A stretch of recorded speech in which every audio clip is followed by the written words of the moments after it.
Assalamualaikum students today 4th of June 2020 आज का जो हमारा टॉपिक है वो डिनायल सेल की जो वर्किंग है एक तो उसको डिस्कस करेंगे हम।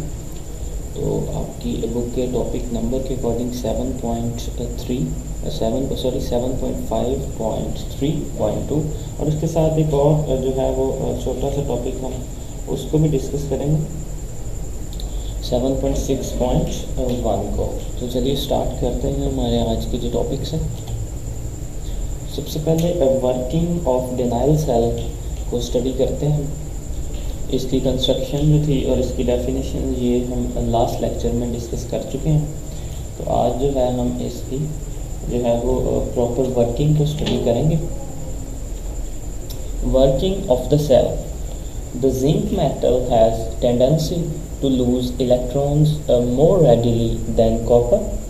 As a result, oxidation takes place at Zn electrode. Zn means zinc electrode.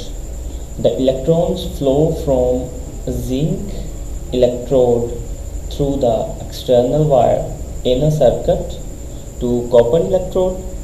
So these electrons are gained by the copper ions of the solution and copper atoms deposit at the electrode. इसका मतलब है कि zinc metal जो है उसमें copper metal से ज़्यादा तेज़ी से इलेक्ट्रॉन खारिज करने का ट्रेंड है, यानी कि रुझान होता है किसमें, जिंक मेटल में कॉपर मेटल से ज़्यादा तेज़ी से इलेक्ट्रॉन खारिज करने का रुझान होता है। अब इसी वजह से जिंक इलेक्ट्रोड पर ऑक्सीडेशन होती है, जैसा कि हम लास्ट लेक्चर में डिस्कस कर चुके हैं। ये जो रीज़न है, इसी वजह से जिंक इलेक्ट्रोड पर ऑक्सीडेशन होती है। इस इलेक्ट्रोड से इलेक्ट्रॉन्स जो है वो एक्सटर्नल सर्किट के ज़रिए कॉपर इलेक्ट्रोड की तरफ जाते हैं। एक्सटर्नल सर्किट के ज़रिए कॉपर इलेक्ट्रोड की तरफ जाते हैं।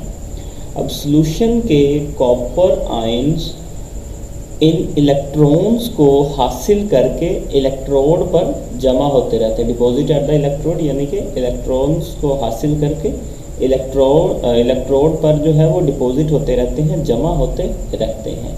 The respective oxidation and reduction processes going on at two electrodes are as follows.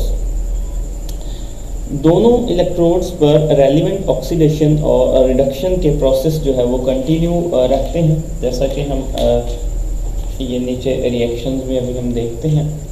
Half cell reaction at anode. अब एनोड पर क्या हो रहा है, ऑक्सीडेशन हो रही है। कल मैंने आपको बताया था कि इसमें पॉइंट है कि जब हमने इलेक्ट्रोलाइटिक सेल पढ़ा था तो उसमें हमने ये पढ़ा था कि एनोड पे जो है वो पॉजिटिव है, हमारे पास एनोड पे पॉजिटिव चार्ज और कैथोड पे जो है वो नेगेटिव। लेकिन यहाँ पर जब हमने इसको स्टडी किया था डिनायल सेल को, तो यहाँ पर क्या है, इसके अपोजिट था, एनोड पे नेगेटिव चार्ज और कैथोड पे पॉजिटिव चार्ज। उसकी रीज़न जो है वो भी आपको पता कि जैसा कि मैंने बताया कि जिंक जो मेटल है ये टेंडेंसी रखता है to lose electrons more readily, यानी कि जल्दी इलेक्ट्रॉन्स लूज़ करता रहता है, ठीक है।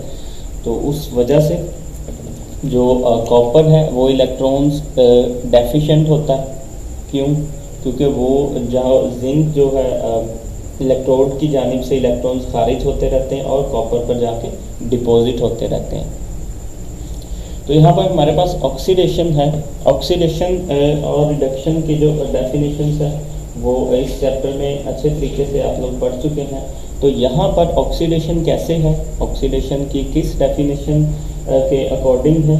ऑक्सीडेशन की हमने 3 डेफिनेशन से पढ़ी है। एक तो एडिशन ऑफ ऑक्सीजन हो रही हो तो उसको ऑक्सीडेशन कहते हैं, या फिर रिमूवल ऑफ हाइड्रोजन हो तब उसको ऑक्सीडेशन कहते हैं, या फिर लॉस ऑफ इलेक्ट्रॉन्स। यहाँ पर इलेक्ट्रॉन्स जो है उनका लॉस हो रहा है, ठीक है, इलेक्ट्रॉन रिलीज हो रहे हैं, तो इस वजह से यहाँ पे ऑक्सीडेशन हो रही है। जिंक मेटल जो है, जिंक जो आपको पता है इलेक्ट्रोड जो है ये इलेक्ट्रॉन्स खारिज कर रहा है अपनी जानिब से। जो हमने कंस्ट्रक्शन पढ़ी थी सेल की, जिंक से जो इलेक्ट्रॉन्स मूव कर रहे हैं कॉपर की जानिब, तो यहाँ पर जिंक जो है 2 इलेक्ट्रॉन्स इसने लूज़ किए तो Zn 2+ आ गया हमारे पास, और उसने इलेक्ट्रॉन्स कितने लूज़ किए हैं, उसने 2 इलेक्ट्रॉन लूज़ किए हैं, ठीक है। इसी तरह हमारे पास तो ये प्रोसेस कौन सा हुआ जो कि लॉस ऑफ इलेक्ट्रॉन्स में है, तो वो ऑक्सीडेशन की डेफिनेशन पे पूरा उतरता है, तो इसलिए ये इसको हम ऑक्सीडेशन रिएक्शन कहेंगे। अब half cell reaction at cathode reduction, ये रिडक्शन कैसे हो रही है, क्योंकि यहाँ पे गेनिंग ऑफ इलेक्ट्रॉन्स है, ठीक है।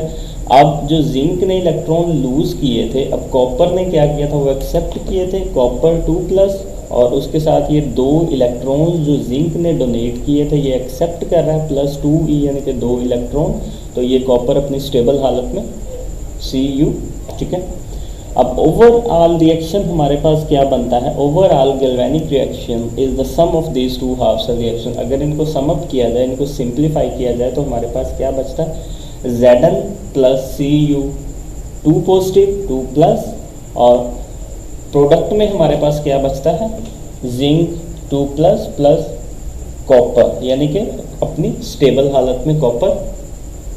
As a result of redox reaction electric current is produced. The batteries which are used for starting automobiles, running calculators and toys, and to lit the bulbs work on the same principle. So ये जिस cell को हमने study किया, अब redox reaction के नतीजे में electric current पैदा होता है। अब गाड़ियाँ वगैरह स्टार्ट करने, कैलकुलेटर और जो टॉयज़ वगैरह होते हैं, खिलौने वगैरह होते हैं चलाने, और ये जो बल्ब को लाइट अप करने के लिए इस्तेमाल होने वाली बैटरियाँ इसी रूल पर काम करती हैं, जो कि हम पढ़ चुके हैं। A comparison of electrolytic and galvanic cells, जो हमने इलेक्ट्रोलाइटिक सेल भी पढ़ा और गैल्वेनिक सेल भी पढ़ा, उनका जो कंपैरिजन करवाया गया, कुछ पॉइंट्स दिए गए हैं दोनों के, तो उनको देखते हैं। इलेक्ट्रोलाइटिक सेल क्या बताता था हमें, it consist of one complete cell connected to a battery.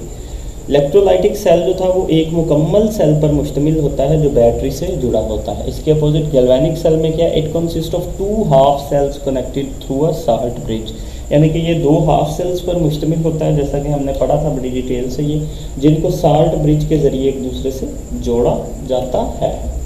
So second point है हमारे पास, इलेक्ट्रोलाइटिक सेल में anode has positive charge while cathode has negative charge, यानी कि इलेक्ट्रोलाइटिक सेल में जो अभी आज भी पॉइंट मैंने डिस्कस किए, एनोड पर पॉजिटिव चार्ज जबकि कैथोड पर नेगेटिव चार्ज होता है। इलेक्ट्रोलाइटिक सेल में एनोड पर पॉजिटिव चार्ज जबकि कैथोड पर नेगेटिव चार्ज होता है, जबकि गैल्वेनिक सेल में इसके अपोजिट होता है। कैसे, anode has negative charge while cathode has positive charge, यानी कि गैल्वेनिक सेल में एनोड पर कौन सा चार्ज होता है, नेगेटिव चार्ज, और कैथोड पर कौन सा चार्ज होता है, पॉजिटिव चार्ज। इसी तरह पॉइंट नंबर 3 को डिस्कस करेंगे हम। Electrical energy is converted into chemical energy. Electrolytic cell को जब हमने स्टडी किया था तो उसमें हमने ये पढ़ा था कि इलेक्ट्रिकल एनर्जी को केमिकल एनर्जी में कन्वर्ट किया जाता है, तब्दील किया जाता है। तो इसके अपोजिट गैल्वेनिक सेल में हमने क्या पढ़ा था, chemical energy is converted into electrical energy, यानी कि ये उसके अपोजिट जो है प्रिंसिपल पर काम हो रहा है यहाँ पे गैल्वेनिक सेल में, यानी कि केमिकल एनर्जी को इलेक्ट्रिकल एनर्जी में तब्दील किया जाता है। ये दोनों पॉइंट्स को याद रखने का बहुत ही सिंपल तरीका है, यानी कि एक दूसरे के अपोजिट है। इलेक्ट्रोलाइटिक सेल में इलेक्ट्रिकल एनर्जी जो है कन्वर्ट होती है केमिकल एनर्जी में, और गैल्वेनिक सेल में क्या है, chemical energy is converted into electrical energy, यानी कि जो केमिकल एनर्जी है वो कन्वर्ट होती है इलेक्ट्रिकल एनर्जी में। तो मेरे ख्याल से इसको कोई मुश्किल नहीं होनी चाहिए इसको याद रखने के लिए। तो लास्ट पॉइंट है हमारे पास, इलेक्ट्रोलाइटिक सेल में current is used for non spontaneous chemical reaction to take place.